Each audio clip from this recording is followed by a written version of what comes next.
Assalamu alaikum everyone. Welcome back to my channel Ranger Family Vlog and welcome back to another video. Hopefully आप लोग सब ठीक होंगे। अल्हम्दुलिल्लाह हम भी बिल्कुल ठीक हैं। आज का व्लॉग मैंने कल के व्लॉग के साथ अटैच करके बनाया था और इस टाइम मैं बना रही थी शामी के लिए मिक्सचर और उसको मैं हल्की आंच पर रख दूंगी और वो आहिस्ता आहिस्ता बनता रहेगा। साथ में हमारी शाम की चाय बन रही थी और साथ में मैं बच्चों को देख रही थी। मल्टीटास्किंग चल रही थी। कल मैंने सोशल मीडिया पर एक वाक़या सुना जो इस्लाम से मुतालिक था। मुझे इतना अच्छा लगा कि मेरा दिल किया कि मैं आप लोगों से शेयर करूं। हज़रत मालिक बिन दिनार फरमाते हैं कि हज का महीना था और हज के महीने में इतने लोग वहां पर आए हुए थे। हज करने के लिए बहुत रश था और बिल्कुल जगह नहीं थी वहां पर। मेरे दिल में ऐसे ही ख्याल आया, या अल्लाह पाक कितने लोग हज के लिए आए हुए हैं, क्या सबका हज कबूल हो गया है। हज़रत मालिक बिन दिनार फरमाते हैं कि उसी रात में सो गया और रात को मुझे ख्वाब नज़र आया कि सबका हज कबूल हो गया, सबकी इबादत कबूल हो गई हैं, लेकिन एक इंसान जो बलग का रहने वाला है जिसका नाम मोहम्मद हारून बल्गी है, उस इंसान का ना हज कबूल नहीं हुआ। मैं सुबह उठा और उठने के बाद नमाज़ अदा की। नमाज़ अदा करने के बाद मैं उस इंसान को ढूंढने के लिए, तलाश करने के लिए मैं चल पड़ा। और ना हज के लिए आए हुए लोगों के खैमे अलहदा-अलहदा लगे हुए होते हैं, हर ममालिक के खैमे हर जगह और झंडों के साथ लगे हुए होते हैं।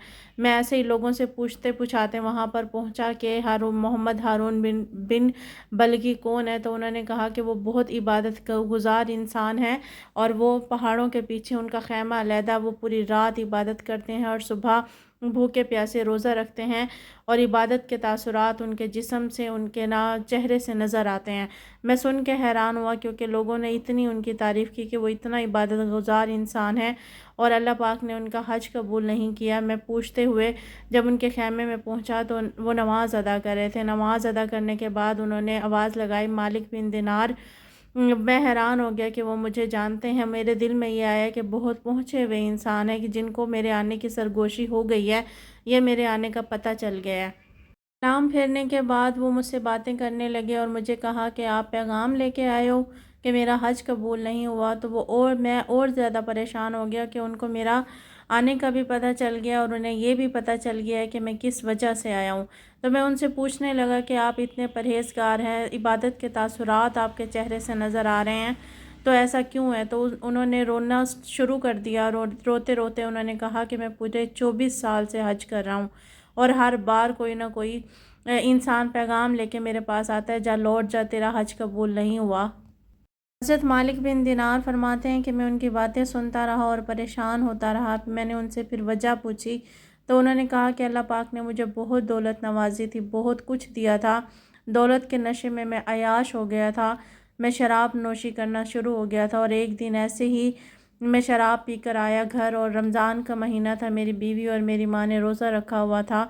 मैं शराब के नशे में धुत था और मैं अपनी माँ से मैंने खाना मांगा तो माँ ने कहा कि अगर तू रोज़ा नहीं रख सकता तो रोज़े वालों का लिहाज कर ले, थोड़ी शर्म कर ले। मैंने ये बात सुनी तो मुझे गुस्सा आया और मैंने माँ के मुंह पे थप्पड़ मार दिया और जैसे ही मैंने थप्पड़ मारा तो माँ जलते हुए तंदूर में गिर गई। मुझे लोगों ने बंद कर दिया कमरे में और मैं पूरी रात चीखे सुनता रहा और मैं शराब के नशे में धुत पड़ा रहा। सुबह जब मैं उठा और मैं कमरे से बाहर आया तो मेरी बीवी अपने सामान बांध रही थी। तो मैंने उससे पूछा कि कहाँ जा रहे हो। उसने कहा जो माँ का नहीं हुआ तो वो मेरा क्या होगा। मैंने माँ के बारे में पूछा तो कहा कि रात तुम्हारी माँ की मौत हो चुकी थी और उसकी तदफीन हो चुकी है। तुमने शराब के नशे में उनको थप्पड़ मारा और वो जलते हुए तंदूर में गिर गई। मैंने जब ये सुना तो मैंने कुल्हाड़ी लेकर अपना हाथ काट दिया। जब मालिक बिन दिनार फरमाते हैं, जब उसने मुझे ये बात बताई तो एक थप्पड़ मैंने भी उसे मार दिया। वो गिड़गिड़ा कर रोते हुए बता रहा था कि मेरी माँ की आखिरी नसीहत थी कि मुझे उसे मेरा मुंह ना देखने दिया जाए। वो सब बताता रहा, मुझे उस पर और गुस्सा आता रहा और वह बताता रहा कि उसके बाद मैंने अपनी सारी दौलत अल्लाह पाक की राह में दे दी और 24 साल से इबादत कर रहा हूँ, दर दर भटक रहा हूँ और हर बार हज के लिए आता हूँ। हर बार यही आवाज़ लगा दी जाती है कि हज कबूल नहीं हुआ। मैं खुदा की राह में दिन रात दुआएं मांगता हूँ, माफ़ियाँ मांगता हूँ कि मुझे माफ़ी मिल जाए। हज़रत मालिक बिन दिनार फरमाते हैं کہ میں اسے یہ کہہ کر واپس آ گیا کہ تیری عبادات کسی کام کی نہیں ہے۔ میں غصہ اتار کے اس کے پاس سے واپس آ گیا، اور رات کو مجھے خواب میں حضرت محمد صلی اللہ علیہ وآلہ وسلم کا دیدار ہوا۔ تو حضرت محمد صلی اللہ علیہ وسلم نے کہا کہ تو اس انسان کو کیوں نا امید کر کے آیا؟ تیرا رب تو بہت رحیم ہے، تیرا رب تو بہت کریم ہے، وہ گناہوں کو بخشنے والا ہے، وہ معاف کرنے والا ہے۔ اور حضرت محمد صلی اللہ علیہ وسلم نے بتایا کہ اسی کی ماں کی وجہ سے آخرت میں اسے بخش دیا جائے گا۔ اس کی ماں مقدمہ دائر کرے گی، مقدمے میں بولے گی کہ میں نے اس کو پالا، اسے اپنے خون سے سینچا، اور اسی نے مجھے جلا کر مار دیا۔ جب حکم ہوگا کہ اسے دوزخ میں پھینک دیا جائے تو وہی ماں یہ کہے گی کہ نہیں، میں اپنے لختے جگر کو نہ جلتے ہوئے نہیں دیکھ سکتی۔ جب میں نے اس واقعے کو سنا تو اس واقعے کے سننے کے بعد میری آنکھوں سے خود بخود پانی نکل رہا تھا، آنسو نکل رہے تھے، اور وہ ایسی کیفیت تھی جو میں آپ کو بتا نہیں سکتی۔ پہلی بات تو یہ کہ ہمیں اللہ پاک کی رحمت سے مایوس نہیں ہونا چاہیے۔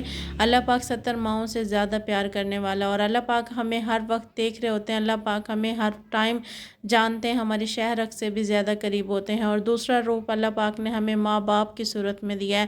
ماں باپ جو ہوتے ہیں نا، وہ ہمیں بے لوث محبت کرنے والے ہوتے ہیں، وہ بے لوث ہماری اچھا چاہنے والے ہوتے ہیں، انہیں کوئی غرض نہیں ہوتی ہم فیڈ بیک کی، انہیں کوئی غرض نہیں ہوتی ہمارے پاس سے نا انہیں کوئی بھی ریٹرن بیک چیز ملے، لیکن اس کے باوجود وہ اپنی پوری زندگی ہمارے اوپر، ہماری زندگی کو سنوارنے کے لیے، ہماری زندگی کو بنانے کے لیے گزار دیتے ہیں۔ لیکن ہم لوگ جو ہیں آج کے دور میں، ہم لوگ اتنے مصروف ہو چکے ہیں کہ ہم ہر چیز کی اہمیت سے دور ہو چکے ہیں، ہم ہر چیز سے دور ہو چکے ہیں۔ ہمیں آج کی دنیا نے اتنا مصروف کر دیا کہ ہمیں رشتوں کا نہیں پتہ، ہمیں آج کی دنیا نے اتنا مصروف کر دیا ہے کہ ہمارے آپسی تعلقات بھی ختم ہو گئے ہیں، اور ہم لوگ سوشل میڈیا کی حد تک نہ موجود ہوتے ہیں، ہم سوشل میڈیا کی حد تک اویلیبل ہوتے ہیں۔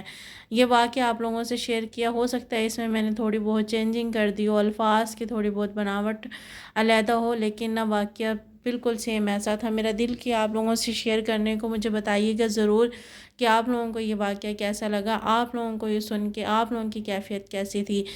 خیر، آج میں آپ لوگوں سے روٹین شام کی شیئر کر رہی ہوں۔ لیفٹ اوور میں میرے پاس گوبھی کا سالن رکھا ہوا تھا، اور میں نے شامی بنائی تھی، ان کو فریز کر دیا تھا، اور 3 شامیاں میں نے نکالی ہیں، اور کچھ دہی وغیرہ رکھی تھی، اور ساتھ میں نا روٹیاں میں نے بنا لی تھی۔ شام کا ڈنر میں نے یہی کیا تھا۔ میں موسٹلی ایسے ہی کرتی ہوں کہ جب لیفٹ اوور میں میرے پاس سالن رکھا ہوا ہوتا ہے تو شامیاں وغیرہ میں فرائی کر لیتی ہوں، کیونکہ میں اکثر ان کو فریز کر کے رکھ لیتی ہوں۔